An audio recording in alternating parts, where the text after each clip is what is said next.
GVM TV.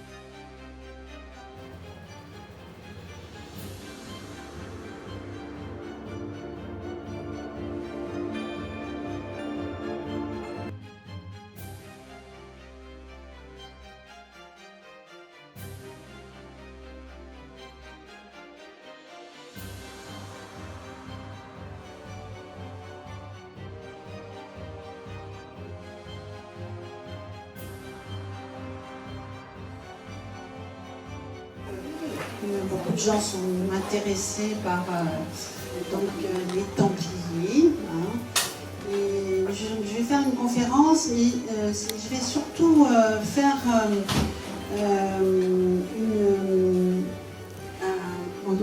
un équivoque que beaucoup de gens pensent, c'est que les croisades, ce sont les Templiers, ou les Templiers sont les croisades.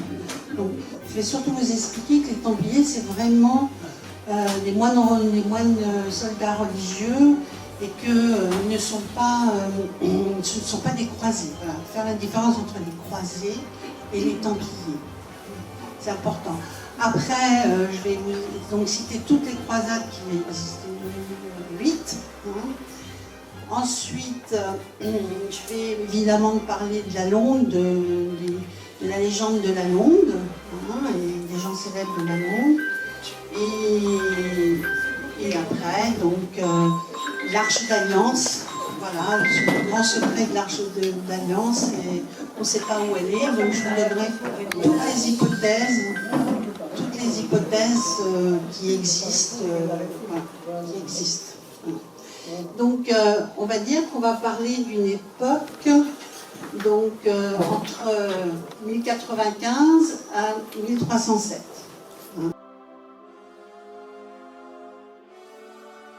« 1314. Et voilà, donc la première croisade, qu'on connaît très très peu en fait, c'est la Reconquista. Donc il faut savoir que les chrétiens se sont battus contre les musulmans donc en terre ibérique et à l'Andalus en Espagne. Et cette période, elle s'étend quand même des Omeyyades en 711, donc vous voyez que c'est quand même pas... c'est vieux. Et à la prise de Grenade en 1492, qui acte la disparition du royaume musulman donc, dans la péninsule ibérique, et qui a duré un peu plus de 780 années de présence.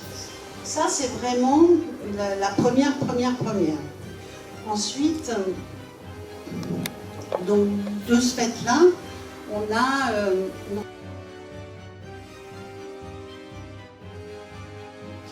il y a eu aussi des moines, enfin des soldats, des confréries qui se sont installés, donc qui sont des confréries espagnoles, qui ont suivi les Templiers du fait de ces croisades, de cet envahissement. Il faut savoir aussi qu'on a eu une présence donc, musulmane en Provence, qui a duré aussi à peu près 800 ans, et que c'est à la garde freinée qu'il y avait les musulmans qui tenaient quand même toute la Provence, que c'est en 973 seulement que c'est Guillaume qui a délivré la Provence. Voilà. Donc on était quand même envahis. Voilà. Cette première croisade,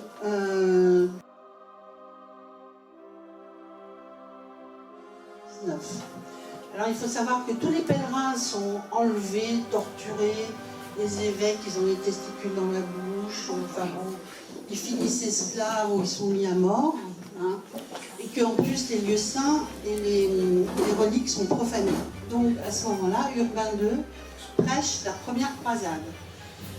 Et pour que les gens partent en croisade, en Orient, il dit que s'ils partent, leurs fautes seront pardonnées, et que les honneurs et la gloire sera éternelle, les attendent. Et c'est Pierre l'Ermite qui pousse ce cri « Dieu le veut ». ce sont les premiers croisés. Par contre, les premiers croisés sont des assassins, des brigands, des gens, puisqu'on leur pardonne leurs péchés, donc ils partent tous en Orient.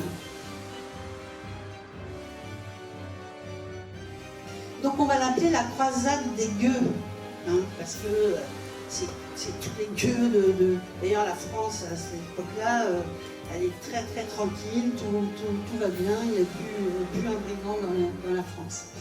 Donc en 1096, des dizaines de milliers de personnes donc, partent sur le chemin. Ils massacrent, évidemment, ils pillent, surtout les Juifs, évidemment. Ils sont comme une sorte de croisade sur les Juifs, je ne sais pas pourquoi, mais bon, évidemment, parce qu'ils avaient mis à mort Jésus. Voilà. C'est un véritable fléau, et sous le slogan toujours Dieu le veut, Dieu le veut. Et il y a une partie qui est massacrée par les Turcs en 1096, parce que la France s'est commencé à bien faire. Après, donc tous ces gueux arrivent le 7 juin 99 à Jérusalem. Alors ils mettent évidemment un genou en terre, ils sont sur la terre du Messie. Et durant 40 jours, il y a 12 000 soldats qui veulent donc envahir la ville de Jérusalem. Il y a 1000 défenseurs, donc vous voyez que c'est un peu disproportionné, mais ils vont se battre quand même vraiment, parce que 40 jours c'est beaucoup. Et le 15 juillet, les soldats se ruent donc ils arrivent à faire une brèche dans les remparts, et Godefroy de Bouillon, avec ses hommes, rentre dans Jérusalem. Et là, ils vont massacrer les femmes, les enfants, les hommes. C'est là où on dira qu'à Jérusalem, il y avait du sang jusqu'aux chevilles. Et ils sont torturés, pillés. Enfin, là, ils pillent, parce que pour eux, les trésors, ça leur appartiennent, donc ils pillent tout. Je pense que c'est un moment. Et là, on n'est pas dans les Templiers, on est dans les croisés. Et en plus, ils sont un peu déconcertés parce que quand les Arabes se battent entre eux, quand ils prennent par exemple la ville, tout le monde se met à genoux et puis ils disent soumission, et ils n'ont jamais été massacrés par les autres Arabes. C'est vraiment une technique que là, ils vont rester bouche bée. Pourquoi massacrer, piller, alors qu'il y a la soumission. Voilà. Donc ça, c'est la prise de Jérusalem, donc c'est le rempart qui est donc attaqué par Godefroy de Bouillon.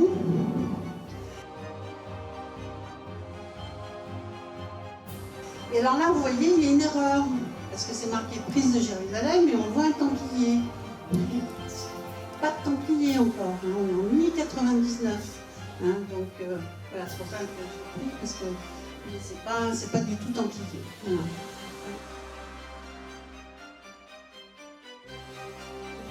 Ça, c'est le siège de Jérusalem. Voilà. Voilà. Alors, l'héritage de cette première croisade,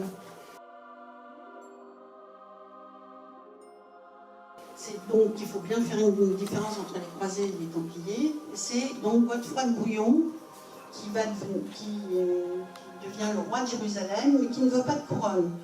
Parce qu'il estime que Jésus a porté la couronne d'épines, il n'a pas porté une couronne. Et donc, pourquoi Godefroy de Bouillon? Apparemment, descendant du Christ. Hein. Mais il meurt un an après, et c'est son frère Baudouin qui lui succède. Mais là commencent les échanges commerciaux. Et tout ça, tous les échanges commerciaux commencent.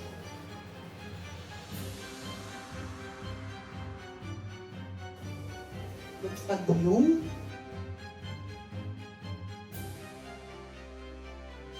Alors, qu'est-ce qui s'est passé en fait en 1099, une fois qu'ils sont rentrés dans Jérusalem? Il y a eu ce qu'on appelle les États latins d'Orient. Et donc, parce qu'il n'y avait pas que Jérusalem.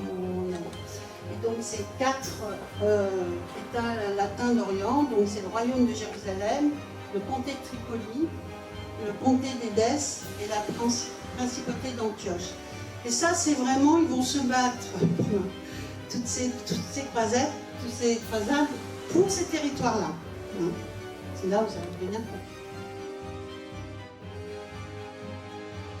Donc là arrive l'ordre des pauvres chevaliers du Christ en 1118.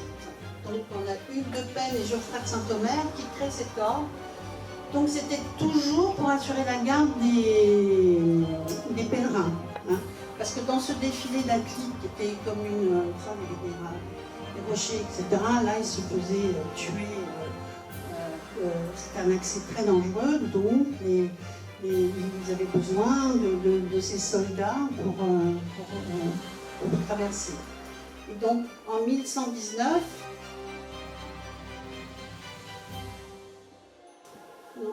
tu reviens un peu en arrière.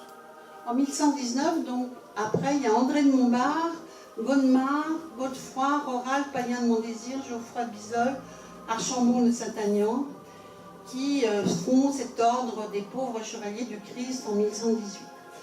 Après, ils seront donc consacrés en 1128 par le Concile de Troyes et ils sont reconnus par le pape en 1129 et à la demande de Bernard de Clairvaux et soutenus par le roi de Jérusalem, Baudouin II. Alors, qu'est-ce qui s'est passé entre 1119 et 1128? Parce que, bon, ils ont créé l'ordre des pauvres du Christ et donc... est-ce qu'ils ont eu la mission de protéger les reliques? Est-ce qu'ils ont découvert des trésors? Puisqu'on verra qu'ils étaient au temple de Salomon. Est-ce que c'est une hypothèse de monde? Enfin, l'ordre du temple commence par un mystère, parce que il finit par un grand mystère, parce que de neuf, ils sont arrivés de milliers. Quoi. Et puis, ils sont devenus très, très, très, très puissants.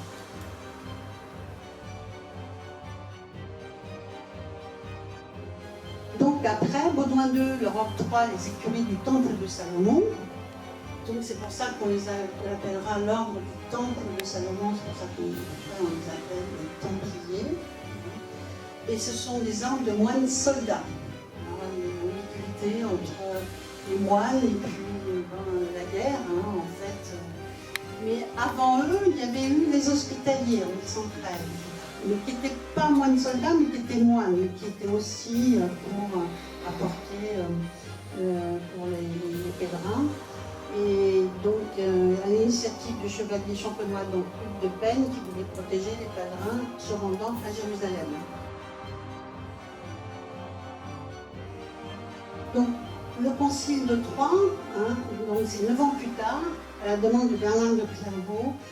Et donc cet ordre qui était donc de 9 chevaliers gagnera en influence au cours des siècles et recrute dans toute l'Europe et il va défendre les puissants États latins en Orient. Et eux érigent des règles. Alors on se rend compte là de la puissance des Templiers. Vous voyez, tout ce que vous voyez là, c'est l'étendue des commanderies et des Templiers. Donc, vous voyez en Angleterre, partout, en Judée, Juda, Jérusalem, Espagne, Italie. C'est Saint Bernard de Clairvaux.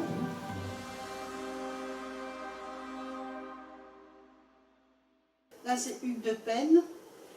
Et ensuite, je vous ai fait la représentation des différentes croix. Parce que souvent les gens ne savent pas trop les croix. Donc on a la croix latine, la croix grecque, normalement c'est équivalent, hein, le transversal et l'horizontal, la croix de Jérusalem, très important, la croix templière et la croix de Malte. Là on a la différence, la différence. C'est seulement en 1141 que la croix templière viendra se mettre sur la cape sur l'épaule gauche. Avant, ils n'avaient pas de croix templière, ils avaient des manteaux blancs. Alors, il faut voir qu'il y a différents ordres. C'est pour ça que c'est important, il n'y a pas que les Templiers. Donc, il y a l'hôpital Saint-Jean de Jérusalem en 1048 qui est de Jérusalem. Il y a l'ordre des Hospitaliers en 1113 qui est devenu l'ordre de Malte en 1530. Il y a l'ordre des Teutoniques, c'est les Allemands.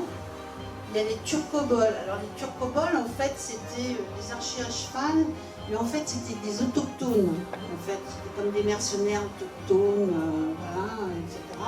Et puis, les fantassins, il y avait ceux qui étaient à pied. Et bien, on voit que tout ça, ça constitue les croisées.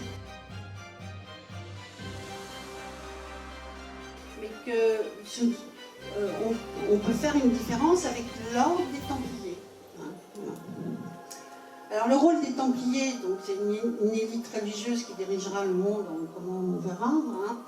Et je pense que la différence avec les autres ordres, c'est qu'elle avait une très grande spiritualité et puis une grande sagesse. En plus, c'était très intrépide. On demandait aux Templiers d'aider, par exemple, parce que c'était des chevaliers vraiment très très très guerriers. Hein. Et en plus, ils ont respecté toutes les croyances et les mœurs sur le pays. Hein, et tentent d'installer un modus vivendi, ils vont essayer un harmonie entre les Occidentaux et les musulmans. Ils vont y arriver, mais malheureusement, il y a beaucoup de rivalités politiques justement sur ces États, mais sur des seigneurs laïcs. En fait, c'est confrontation de territoire et tout, mais ce sont des laïcs qui vont, excusez-moi l'expression, qui vont foutre le bordel.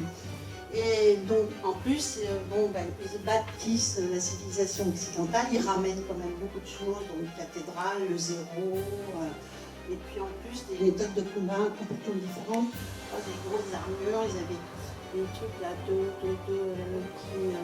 massacraient la tête, et donc ils reviennent avec des armures plus légères, les archers, beaucoup d'archers. Et en plus, ils sont très diplomates, les conseils et les arbitres, en fait, ils sont très, très médiateurs en fait, en Orient. Et ça, c'est le sceau du Templier. Donc, évidemment, c'est deux Templiers sur le même cheval. Hein, donc, c'est un petit peu. Ils ont repris un peu ce que les Spartiates faisaient, c'est-à-dire combattaient pour leur amoureux. Les Spartiates, les Templiers, on va pas dire ça. Mais disons que, voilà, ils combattaient toujours deux par deux, comme les légionnaires en fait. Hein, c'est pareil, hein, les légionnaires, c'est toujours, on a son ami à côté, et ça stimule apparemment l'envie de faire la guerre pour ça. Alors ça, c'est la devise, non nobis domine, non nobis sed monito placariam. Donc ça veut dire non pour nous, Seigneur, non pour nous, mais la gloire de ton nom. Alors ça, c'est vraiment la formule. La différence avec les autres ordres, c'est que les Templiers sont sous la protection du pape, ce qui leur donne la possibilité donc d'être trésoriers, usuriers, alors qu'il n'y avait que les Juifs qui avaient le droit. Ils peuvent prêter de l'argent, ils font des billets de change, et en plus, ils ont un droit de cimetière, c'est-à-dire que c'est pour ça qu'il y a beaucoup de seigneurs qui se rapprochent des commanderies, parce qu'ils ont un droit de cimetière qui est moins élevé que celui du roi, ce qui d'ailleurs a peu énervé, et même le tiers-état, qui a un peu énervé le tiers-état. Et grâce au pape, ils ne payent pas du tout de taxes. Hein. Donc, évidemment, et en plus, quand les seigneurs partent, parce que c'est réservé aux seigneurs, les Templiers, hein, c'est aux gens, par rapport on verra, il y a peut-être des exceptions, mais quand ils partent en croisade, ils donnent toute leur terre, et leurs femmes restent à la commanderie. Voilà. Ils donnent toute leur terre, donc ce qui fait que les Templiers, ils arrivent très vite à la tête d'une exploitation énorme. C'est le roi de Jérusalem devant Hugues de Payse.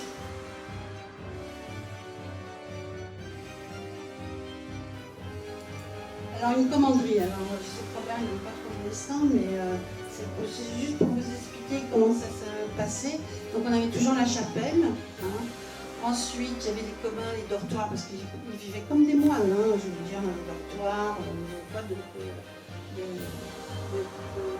pièces, hexagonales, etc. Donc ils dormaient comme les moines, et puis après il y avait tous les silos, l'engrenage, tout ce qui était terre agricole, etc. Très souvent il y avait une source qui était à l'extérieur, une source importante, et un cromlech.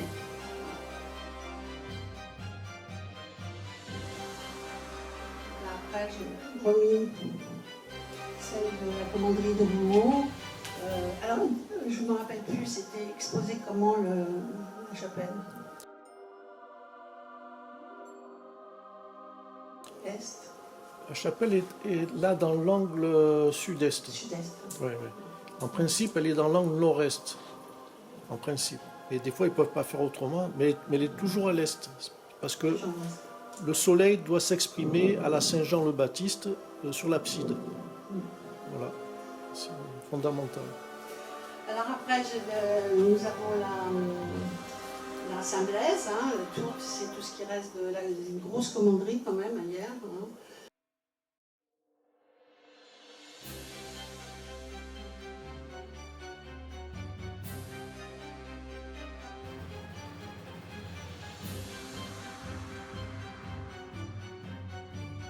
Après, on a Beauvau, après on a Reims, après...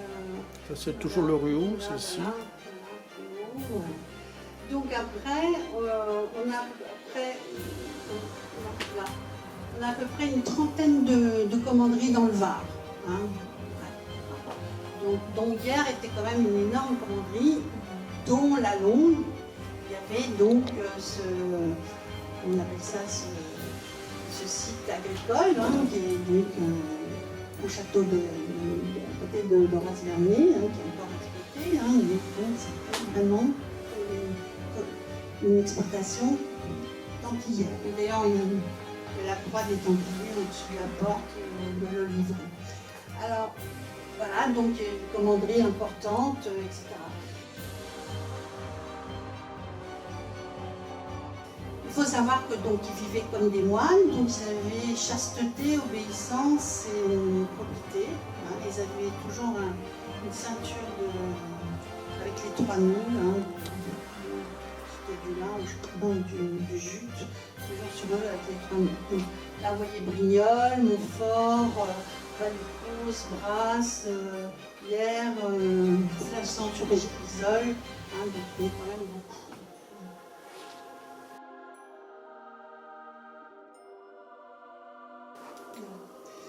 Alors après, on reparlera des Templiers après, mais c'était juste pour vous montrer que bon, ils s'installent donc en 1119, 1128, et après ils vivent en fait tous en Orient.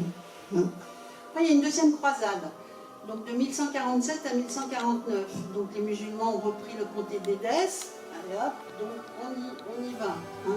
Elle est conduite par le roi de France Louis VII, qui est l'arrière-grand-père de Saint-Louis. Ça se passe pas très bien. C'est pas terrible. Voilà. Après, on a une troisième croisade. Alors ça s'appelle la croisade des rois, parce qu'on va avoir... donc les chrétiens et les musulmans vivent quand même en bon voisinage, mais qu'est-ce qui se passe? Ils se marient avec des musulmanes et ils ont des poulains, ils construisent des châteaux, enfin, etc. Mais les seigneurs fanatiques et laïcs, hein, ramènent la guerre. Donc il y a la bataille d'Atin où là il y a énormément de morts, c'est vraiment un massacre. Et là Saladin qui reprend Jérusalem, donc il reprend Jérusalem qui avait été prise en 1099, 1187. Et donc on a l'empereur Frédéric Barberousse, le roi de France Philippe Auguste et Richard Cœur de Lion, qui partent en croisade. Il faut savoir que Richard Cœur de Lion, sur 10 ans de règne, je ne sais plus, il a dû faire 9 jours, j'exagère, mais c'est à peu près en Angleterre. Il a été quand même... Mais Richard Cœur de Lion, quand même, il a accompli des prodiges en Orient parce qu'il arrive à reprendre Saint-Jean-d'Arc. Et puis il conclut une trêve en 1192 pour que les pèlerins ne soient pas massacrés. Et malgré la perte de Jérusalem, voilà, ils peuvent aller au Saint-Sépulcre et on garde le Chypre et les ports du Levant.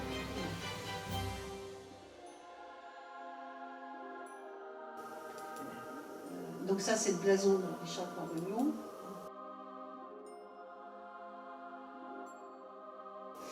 Il y a la quatrième croisade, alors ce qu'on va appeler la croisade de Venise, c'est les Vénitiens qui le font, donc de 1202 à 1204, vous voyez, ça ne dure toujours que 2 ans, hein, c'est un peu...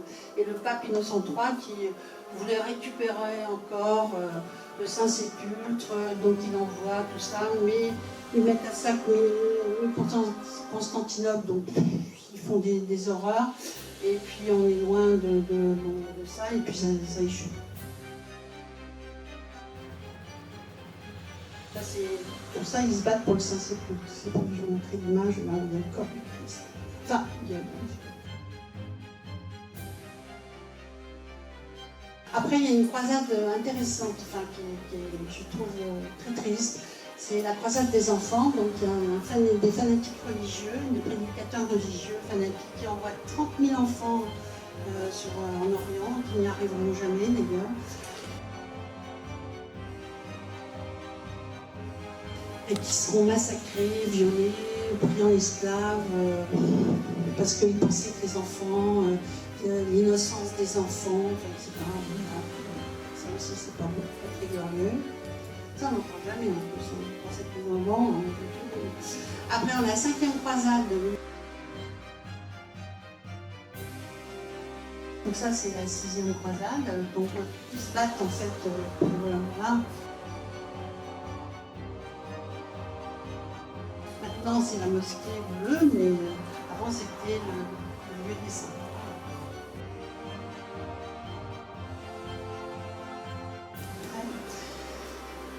Alors après, la 6e croisade, en 1228, toujours un an, là, vous voyez, l'empereur Frédéric de Hohenlohe, bref, excommunié par le pape Grégoire IX, il veut, avec 3000 soldats, prendre aussi un petit peu l'Orient. Il parviendra quand même à un traité de Jaffa, donc il parviendra quand même à une restitution de Bethléem, de Nazareth et même de Jérusalem, mais une partie de Jérusalem, là où il y a le Saint-Sépulcre. Hein. Mais en 1244, pouf, les Allemands y reprennent. Hein, à toi, à moi, à toi, à moi.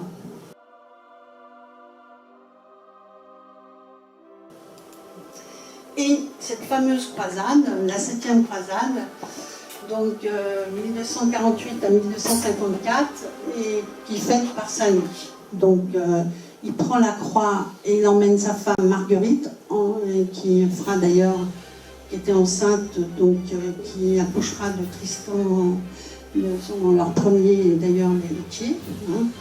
Et ses deux frères Robert d'Artois et Charles d'Anjou, et ils reprennent Damiette. Ça, Damiette est une ville importante en Orient. Mais ils sont taillés en pièces à Mansoura et Saint-Louis est pris, kidnappé, enfin bref, voilà. Donc là, son frère est tué, Robert d'Artois est tué, et Blanche de Castille est plus encore. Et donc là, les musulmans réclament 400, ils réclamaient, je ne sais plus, 200 000 livres, je crois, pour Saint-Louis, mais Saint-Louis a dit non, non, moi je ne veux pas être tout seul à être, donc je veux que tous mes hommes soient aussi libérés, donc ils ont grossi la rançon, et c'est les Templiers qui ont payé une partie de la rançon, et donc il restera 2 ans quand même, et il copinera quand même avec le sultan, et le sultan, ils feront d'ailleurs des jeux d'échecs, enfin, etc. C'est 2 années où ils seront en très très bon accord. Et il le respecte dans le sens où il a voulu sauver ses hommes, et pour le sultan c'était très louable. Et après il passera 4 années, donc et 4 années là-bas en Orient, il fera des jolies choses, surtout de justice comme il aime, et de négociation. Donc Saint-Louis rentre en France en 1254. À la mort de Blanche de Castille, parce que voilà, ce qu'il faut savoir, c'est que quand les hommes partaient quand même en guerre et les rois partaient en guerre, ben, il fallait bien que le gouvernement se fasse. Et donc c'était sa mère, Blanche de Castille, qui avait repris et comme elle meurt, il rentre. Bon, lui n'ira jamais à Jérusalem, jamais il ne mettra un genou à terre devant Jérusalem. Et il débarque à l'Égade, dans le Var, avec les Templiers, donc le 10 juillet 1254.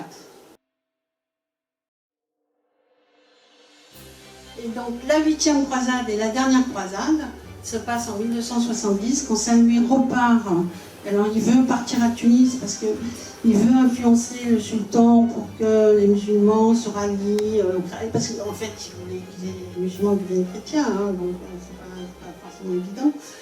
Et donc la ferveur religieuse retombe un peu. Et lui, il est à peine arrivé, il a dysenterie. Alors on avait parlé de la peste, mais en fait, je pense que c'est la dysenterie. Il perd son fils, Tristan, qui était parti avec lui. Et il s'achève avec lui l'ère des croisades. Voilà.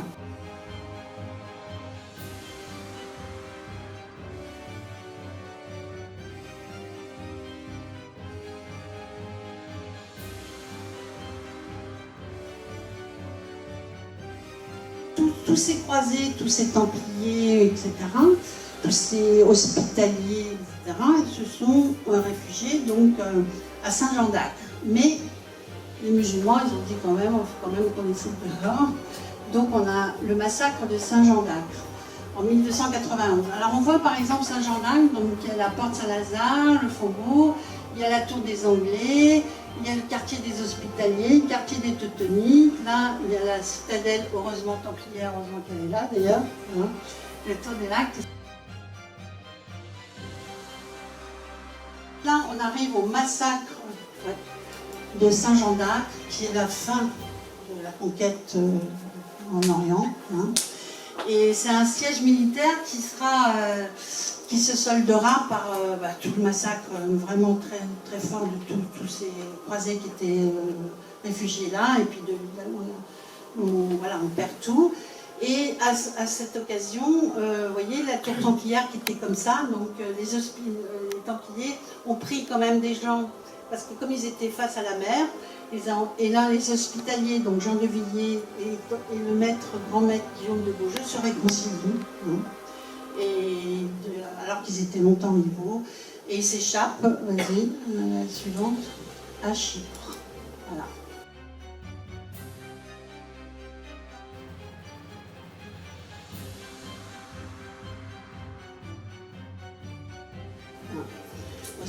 Heureusement qu'on a gardé Chypre, parce que sinon je pense que c'est réalité. Et Guillaume de Beaujeu meurt quand même. Voilà. Donc qu'est-ce qu'ils font? Ils se réfugient en France, les Templiers.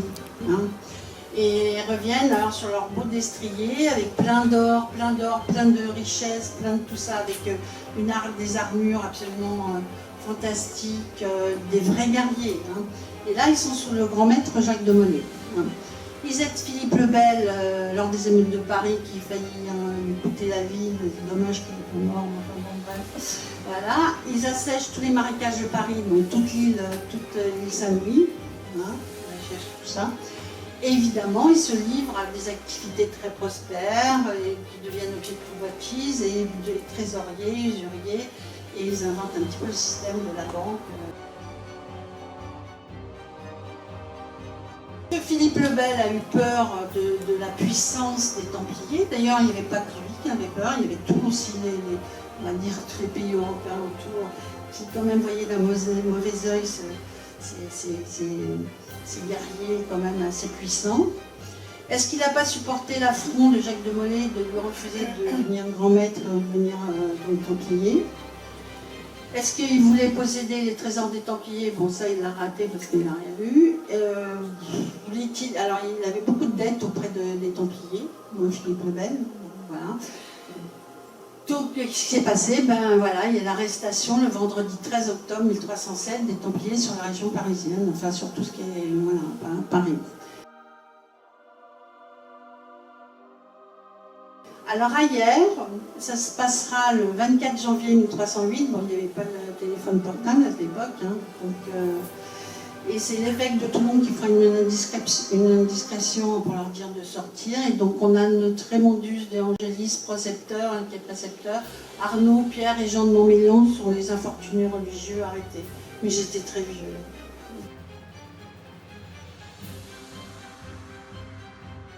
C'est bûché sur l'île aux Juifs.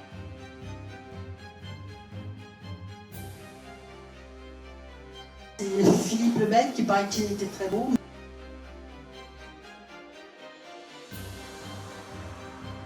Après, on a le procès des Templiers. Donc, chez les Templiers, on conseillait de s'unir charnellement. D'ailleurs, voilà. avec un frère en cas d'échauffement plutôt qu'avec une femme, hein, ce qui leur sera reproché, donc on les traitera d'homosexualité. Voilà. Les procès les accusent aussi de vénérer une tête comme relique, un Baphomet. Alors on sait pas, c'est vrai que peut-être une tête, on ne sait pas si c'est la tête de Saint Jean-Baptiste, Bernard de Clairvaux ou de Paims. Hein. Et sur 138 Templiers questionnés, 123 diront qu'ils ont craché sur la croix et des baisers obscènes. Alors le baiser obscène, c'était en fait c'était au-dessus de l'arrêt des fesses. C'était au-dessus de l'arrêt des fesses. Ça a une signification, si vous voulez, on en reparlera après. C'est vrai qu'ils crachaient sur la croix, mais par rapport à une symbolique qu'ils n'acceptaient pas. Voilà. Seule la France a persécuté donc, les Templiers. Et donc, il y en a beaucoup qui sont réfugiés dans les autres pays, hein, parce que les Templiers existaient dans les autres pays. Il y en a beaucoup qui sont devenus hospitaliers, là. Il y en a beaucoup qui sont devenus moines cachés, etc. Donc, seulement 620 sur 3000 ont été capturés. Voilà. Mais par contre, les 620, ils ont été torturés. Hein. Voilà, torturés.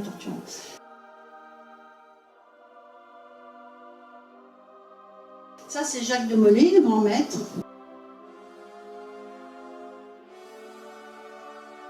Et quand ils ont été brûlés sur le parvis de Notre-Dame, alors que c'était eux qui avaient complètement asséché, qui avait tout ça, donc ça s'appelle Vergala.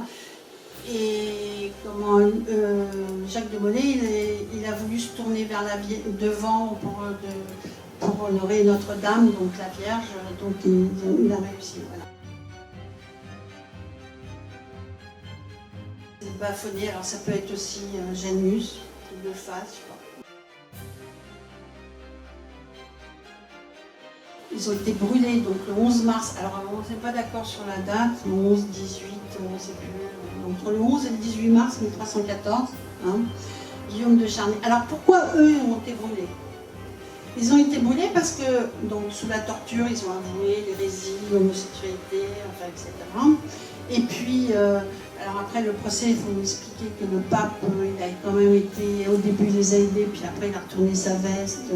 Le Jacques de Molay, je pense que son défaut c'était de penser que le pape allait les aider, mais en fait, voilà, il les a pas aidés. Et donc, au moment du procès, d'un seul coup, ils ont dit non, c'est faux, tout ce qu'on a dit, c'est faux. C'est faux. Et c'est là que ça s'appelle un prélapse. Relapse. Relapse. Voilà. Et le fait qu'ils aient fait un relapse, ils ont été brûlés. Voilà. Sinon, ils auraient été en prison à vie. Enfin bon, il fallait peut-être mieux brûler, je sais pas. Alors, en même temps, ils ont mis du petit feu vert, humide, etc.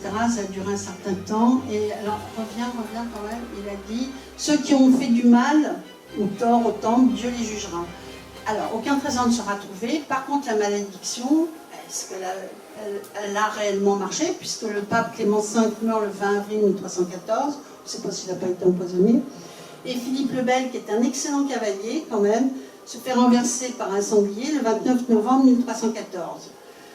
Il meurt après des suites. Et la lignée des Capétiens s'éteint, puisqu'il avait 3 fils, et que ces 3 fils n'ont pas eu d'enfants. Alors, les sources, photos, etc., donc c'est Robert, Eridan, Bouvard, sur le Facebook, vous allez voir. Il y a Bernard Fac de Bézor, que je ne sais pas pourquoi j'ai... Il y a Guy Tarade et Robert Charles. Alors après, on va revenir à la légende de... Vas-y, descend. Alors vous avez vu qu'il y a 3 croisettes sur le blason de la Londe des Morts. Hein. Moi, quand je suis arrivée à la Londe, j'ai dit tiens, c'est bizarre, pourquoi il y a 3 croisettes de Templières? Donc j'ai commencé à chercher, personne, les mêmes qui m'ont dit parce qu'il y a 3 quartiers. Bref. Donc j'ai commencé à chercher et puis j'ai découvert la légende de ces 3 Templiers qui ont débarqué.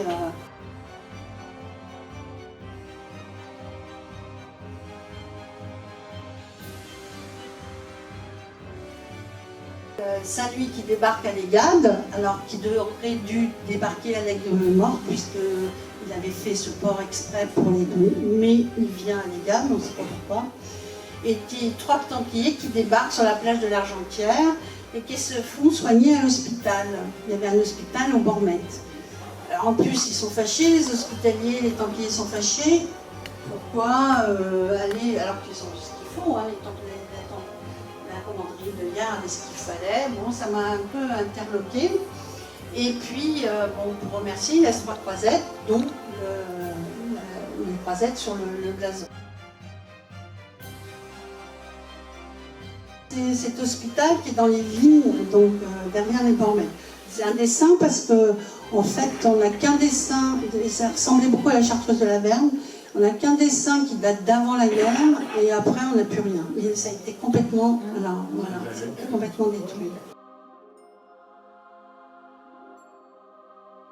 Pour les gens célèbres quand même, alors je dis la Londe, mais en fait c'était pas la Londe, c'était Hyères, hein, c'était le quartier de Hyères. Donc il y a quand même Rostin de Fosse en 1315 qui exploite les mines de Valcro, l'Antimoine. Bon, déjà on est un peu... et les Romains qui exploitent les mines de la Reille, qui c'est dans le massif. Hein. Il y a Horace Vernet, grand maître en maçonnerie, la loge des 9 sœurs, qui fait construire un château en 1860, mais je crois que c'était avant, en 60, mais j'ai vu avant. Pourquoi ici, pourquoi là? Et Victor Roux, qui est grand maître en maçonnerie aussi, qui vient donc à la Londe. Vas-y. Monsieur le maire donc, descend de Templier, hein, donc c'était un de Montgolfier qui était Templier et qui s'est enfui. Il était prisonnier et en s'enfuyant, il a volé la formule de papier des Arabes. C'est comme ça qu'on a eu Montgolfier, papier de Fonson, etc. Alors, il a volé la formule, mais eux-mêmes les Arabes l'avaient volé aux Chinois. Donc, et M. de Guiteau, pour ceux qui connaissent, qui est propriétaire de Valcro, il est aussi descendant de Templiers. Parce qu'ils sont nobles. Hein. M. François de Fonson est noble, donc M. de Guiteau aussi. Donc c'est sûr que c'est des vrais Templiers. Pourquoi en 1943, les Allemands, c'est la Nanerbe, c'est-à-dire la Nanerbe, c'est le groupe nazi qui faisait toute la recherche des reliques ésotériques, vous savez, qui était terrible, la lance de Longétus, etc., qui détruit l'hôpital. Donc, qui détruit l'hôpital et une chapelle Saint-Georges. Donc, ils cherchaient quelque chose. Pourquoi ils détruisent ça et forcément... Et pourquoi Horace Vernet, alors que ce sont des marécages, vraiment des gros marécages, on ne voit même pas la mer de là où il est, hein, il s'installe à cet endroit-là. Alors qu'ailleurs, son père et puis son ami, et tous ses amis artistes, ont des très belles demeures. Pourquoi il vient là, quelque part, alors qu'il était quand même initié, hein, avec Nicolas Poussin. Hein. Et Victor Roux, qui malgré la recommandation de prudence, ouvre quand même les vitres, les mines d'argent. Donc c'est un petit peu pour moi alchimiste, parce que quand il rentre dans le trou, là, il dit « Ah tiens, j'ai trouvé ». Alors est-ce qu'il n'a pas non plus visité l'intérieur de la terre en rectifiant « Tu trouveras la pierre cachée ». Est-ce qu'il n'a pas cherché cette pierre cachée dans les mines On revient sur le fait qu'il y a un grand secret, c'est l'Arche d'Alliance. Donc l'Arche d'Alliance, c'est quand même quelque chose dont on parle, qui a disparu, voilà. Et c'est là où je vais vous donner toutes les hypothèses, même celle de Valcro, voilà, sur l'Arche d'Alliance. Alors c'est un coffre de bois en acacia entièrement doré, surmonté d'un couvercle d'un protectoire, hein, avec 2 chérubins qui sont Métatron et Saint-Alphon, hein, c'est son frère jumeau. Hein. Et lors de la traversée du désert, l'Arche d'Alliance est portée par les Lévites et elle est abritée sous la tente tabernacle, sorte de sanctuaire mobile. Plus tard, lorsque Salomon édifiera le temple des temples, hein, l'arche sera placée à l'intérieur de ce temple. Ensuite, c'est aussi un instrument de conquête. On connaît l'histoire de Jéricho, on tourne, etc. Et puis, son pouvoir est immense sur les ennemis. Voilà. Et l'arche avait été prise par les Philistins. Hein. Sauf que les Philistins, ils sont tous morts à peu près, ce qu'on appelle la peste d'Achot, et parce qu'ils avaient gardé l'Arche Alliance, et d'ailleurs ils l'ont rendue. Ils ont dit tiens, vous la gardez, on y va, c'est tout en or quand même. Puis à l'intérieur, il y a quand même des. Et donc, qu'est-ce que ça signifie? Est-ce que c'est quelque chose de radioactif? Est-ce que c'est quelque chose d'extraterrestre? Enfin, on ne sait pas. Et un homme du nom d'Uza a été tué par le Seigneur parce qu'il avait osé toucher l'Arche d'Alliance lorsqu'on l'a transporté jusqu'à Jérusalem. Le temple des temples, on voit, c'est pas qu'un, les deux colonnes, c'est très important. Ensuite, alors, après la destruction du premier temple, en moins 586 avant Jésus-Christ, l'Arche d'Alliance, elle n'est plus du tout après évoquée. Les Juifs vont partent en Babylonie, mais plus du tout. Donc dans l'Arche d'Alliance, il y a les tables de la loi, les 10 commandements. Elle contient la manne, c'est-à-dire celle qui est tombée du ciel pour nourrir. Ça peut être aussi une question qui suis-je, enfin c'est aussi assez très ésotérique la manne. Et le bâton d'Aaron qui est le frère de Moïse. Et on ne manie pas l'Arche d'Alliance sans le pectoral d'Aaron qui servait à protéger justement contre cette arche. Alors il y avait dans l'arche un vase d'or contenant la manne, la verge d'Aaron qui avait fourré les tables de l'Alliance. Le pectoral d'Aaron, ça il y a 12 pierres précieuses et 12 tribus d'Israël. Et ça, on n'agissait pas sans ce pectoral. Ça, c'est l'Arche d'Alliance. Donc c'est de l'acacia parce que ça ne pourrit jamais. Et bien. Alors, elle est où cette Arche d'Alliance? Si elle n'est pas partie en Babylonie. Alors, il y a plusieurs versions, je vais vous les donner. Donc, vous savez que la reine de Saba qui rend visite au roi Salomon, elle est séduite, etc. Mais quand elle repart, elle est enceinte d'un fils. Toujours sous le temple, sous Jérusalem, et que le Saint des Saints était visité et qu'ils ont soustrait au regard quand, en moins 587, il n'a pu vivre dans 2 heures, il a détruit le temple. Voilà. En fait, c'est toutes les guerres, parce que normalement, ils ont mis la mosquée à la place du temple.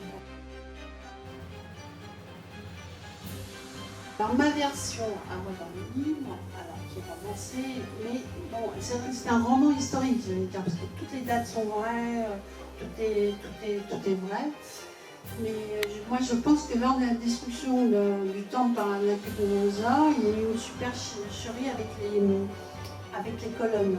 C'est-à-dire, vous savez, vous avez vu les 2 colonnes, une sorte de levier, etc., qui a certainement enfoui l'Arche d'Alliance sous le temple. Donc quand ils sont rentrés, il n'y avait plus de temple, il n'y avait plus d'arche. Elle est restée là pendant quelques temps et que j'imagine que lorsque les 9 chevaliers étaient dans les écuries, ils ont creusé, ils l'ont trouvé. Et ils l'ont sorti dans la presse parce que Saladin, alors c'était pour bien faire la nuit, excusez-moi, au croisé. Quand Saladin a repris en 1187 Jérusalem, il a fait sortir tout le monde, il a pas été tué, tout le monde est sorti vivant, etc. Il n'a pas fait comme l'écrasé qui a tué tout le monde. Et donc, lors de la prise en 1987, les Templiers qui étaient à l'époque ont sorti l'Arche d'Alliance et que c'est Saint-Louis qui aurait ramené l'Arche d'Alliance ici. Et donc, j'imagine qu'elle est cachée dans le massif.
GVM TV.